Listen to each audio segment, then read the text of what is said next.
Hi, my name is Beth and I'm a speech and language pathologist. I wanted to share something that I observed today on Easter.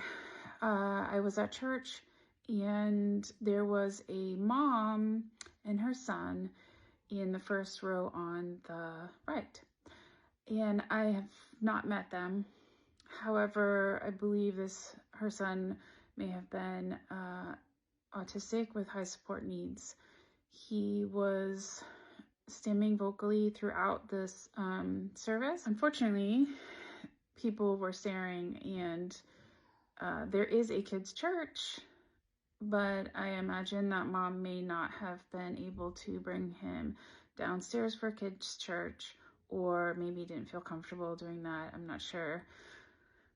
But people were staring and I felt awful. And then I heard a woman behind me saying that she should take him out. I wanted to turn around. Luckily, I don't think the mom heard, because she stayed for quite a while after and then ended up leaving once he started kind of stomping, and it was a long time for him to sit, I believe. And so she did end up leaving early, which I felt horrible about. But I wanted to turn around to that woman behind me and ask her, what would you do if that was you? Are you saying they shouldn't be in church?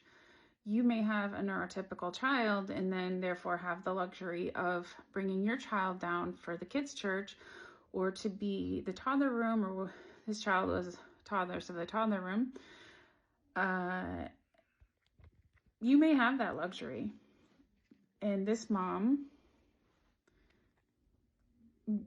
may not, because maybe they don't know how to care for her son with high support needs, or maybe mom feels like because he possibly nonverbal, she doesn't want him to want to leave him because he can't talk about what happened and when she was in church and he was downstairs.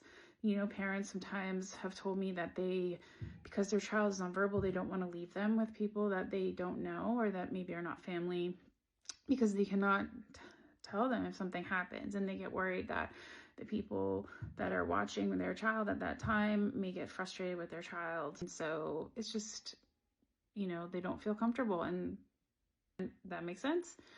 This mom was definitely trying her best. She brought an iPad and she had the sound lowered, and she was trying her best to keep him occupied and to stay in church. She deserves to be in church. Her son deserves to be in church. She doesn't have the option to just bring